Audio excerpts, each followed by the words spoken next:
Alright, it feels so good to stand again. A lot of you guys hated me sitting, so here we are. How's it going, YouTube? I'm your host for today, Landon Do Not Sing, and welcome back to another scary urban legends video. Before we get totally creeped out, I want to remind you guys to stay tuned to the end of this video because I'm going to be replying to a lot of your guys' comments or questions from previous videos. Also, if you like these series, if you like the scary theme, the urban legends videos that we're producing on this channel, make sure you hit the like button and subscribe to the channel. Okay, so for those of you who don't know, Jack the Ripper was a serial killer who terrorized the Whitechapel district of London in 1888. He brutally murdered and mutilated at least 5 prostitutes, and his identity was never discovered. He had a very particular way of murdering his victims, and he was never caught. So of course, there are a ton of conspiracy theories surrounding Jack the Ripper and his murderous rampage through London. So here are the top 10 scary Jack the Ripper urban legends. Starting us off at number 10, we have Mary Ann Nichols. She was one of the Whitechapel murderer victims who was viciously murdered by the infamous Jack the Ripper.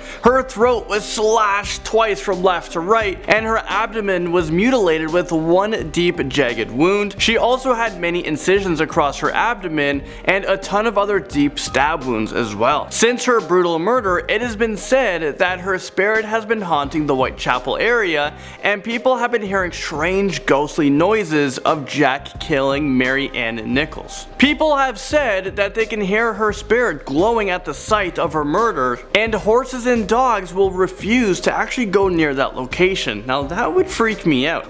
Carroll was actually the murderer, and this slices into number 9. This is the author of Alice's Adventures in Wonderland, which to me sounds like a very unlikely suspect. However, there are a bunch of urban legends that point to him. Apparently, people believe that he killed a bunch of women and left clues about the murders in his children's stories. Can you imagine if this was real? There are a bunch of ripperologists who have studied his writing, and they were able to unscramble a bunch of passages from Alice's Adventures in Wonderland and a bunch of his works that will make you wonder, did he kill all of these women? And did he secretly admit it in his books? The last 4 murders were just cover-ups, and this brings us into number 8. Mary Jane Kelly was believed to be the final victim of Jack the Ripper, but according to an urban legend, the first 4 murders were just an elaborate attempt to cover up the real reason why Mary Jane Kelly was murdered. It is believed that her husband was the infamous serial killer, and his motives for killing his wife was because he was so angry that his wife turned to prostitution, and this was shortly after they got married. So he killed her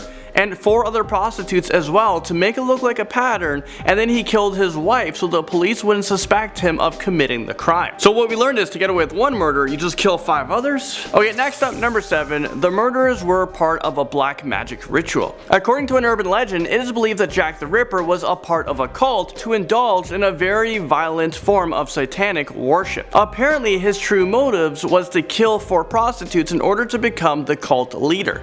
In this black magic ritual, certain organs had to be removed from the murdered prostitutes, and they had to be killed at pre-arranged sites that resemble a satanic symbol. The organs that were commonly removed were the heart, kidneys, genitalia, and the womb, which of course were also commonly removed during black magic rituals during this time period. The American Jack the Ripper cuts its way into number 6. There are a lot of speculations that Americans were also the victims of Jack the Ripper. So 3 years before the first Jack the Ripper murder happened in England, a serial killer dubbed the Servant Girl Annihilator brutally murdered 8 people in Austin, Texas, similar to Jack the Ripper. The Servant Girl Annihilator has never been identified, and there are so many theories about his identity. All of the women were killed indoors while asleep in their beds, and some of them were dragged outside and mutilated in the same way as Jack the Ripper victims were. Because of all this evidence, there is an urban legend that suggests that Jack the Ripper was actually the Servant Girl Annihilator, and he roamed the streets of Texas,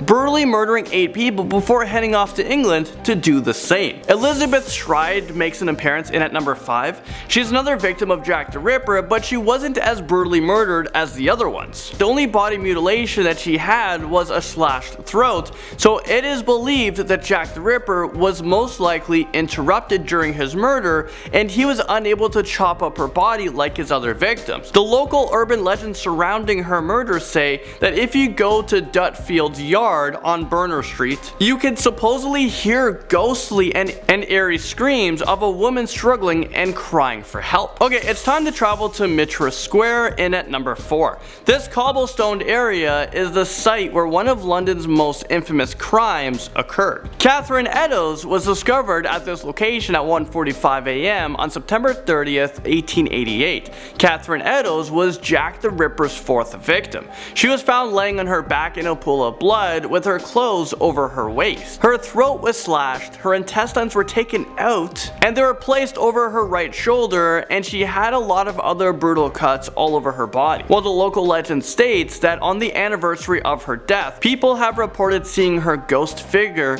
lying where the corpse was discovered. In at number 3, we're going to be talking about the second victim, Annie Chapman. She was viciously murdered by Jack the Ripper on September 8th, 1888. Her throat had been slashed, she was disemboweled with her intestines thrown out of her abdomen, and part of her uterus was missing. So basically, she was chopped up and her body was severely sliced and hacked. Her disfigured body was found in the backyard of the Truman Brewery, and when this brewery was still in business after her murder, it was reported that on the anniversary of her murder, you can see her ghost standing in the exact spot where she was viciously sliced up to death. Now, that would for sure be a day I wouldn't go see the brewery. Mary Kelly makes its way onto this list at number 2. It is believed that she is the last and final victim of Jack the Ripper. She is about 25 years old at the time of her vicious murder.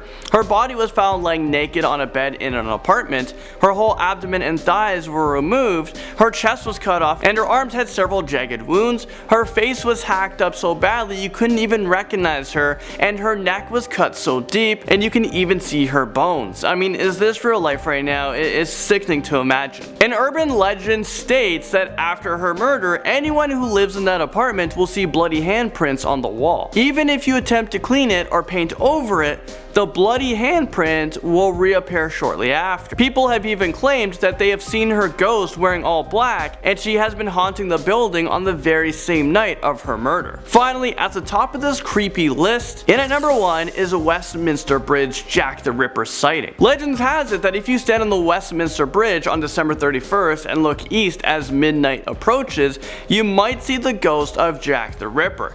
And as Big Ben chimes in the new year, you'll see a shadowy figure creeping down the wall and into the Thames River. This legend began to circulate back in 1888, and it is believed that Jack the Ripper killed himself by diving into the river at this very spot, and now every year since, his spirit is forced to repeat this over and over again as a form of punishment. Well, that was pretty insane, but you guys have made it to the end of this video. Thank you guys so much. It is time to reply to your guys' comments. Alright, so first up we have L Not Gaming. If the turtle loses its shell, is it homeless or is it naked? It's for sure a naked homeless person. A naked homeless turtle. I don't know. Is it homeless or is it naked? I would say it's naked. Next up we have, I guess, a question that we asked on the channel. What is your biggest fear? And this is what some of you guys said.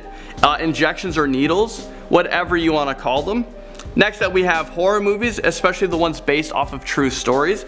Imagine watching a horror movie and you're like, oh my god, that is so messed up, and then you realize, oh my god, that was based on a true story. That's when it creeps me out, when you didn't even know it till the end. Next up we have the end of the world. Matthew Henley said the only thing to fear is fear itself. Yeah, I guess that's true. Sebastian Elholm said, happy birthday Landon, thank you so much. Thank you to every single one of you guys who wished me a happy birthday. Lexi McCartney says, hey early squad, and you got 8 thumbs up as well. Thank you so much. Next up we have, imagine all those people in the list were all Jack the Ripper working together. I guess this is from a previous video we did on Jack the Ripper. And yeah, I think we did top 10 people who could be Jack the Ripper, and that would be insane if like every single person on the list was working together, or like 5 of them were working together. So here we are thinking it's one person, but it's like 10 different people. The Life of Sam said, you guys are amazing, hashtag notification squad. Thank you so much, Life of Sam. Next up we have Benjamin Cruz says, Jack the Ripper died in the Infinity War. Hey, don't ruin it for us. Next we have Fed Fox. Urban legend stories are awesome. We are trying to do as much urban stories as possible for you guys because a lot of you guys love it. We recently did a Toronto fan meetup and so many of you guys came up to us requesting more urban legend stories. So we're working overtime right now and we're trying to produce as many as possible for you guys.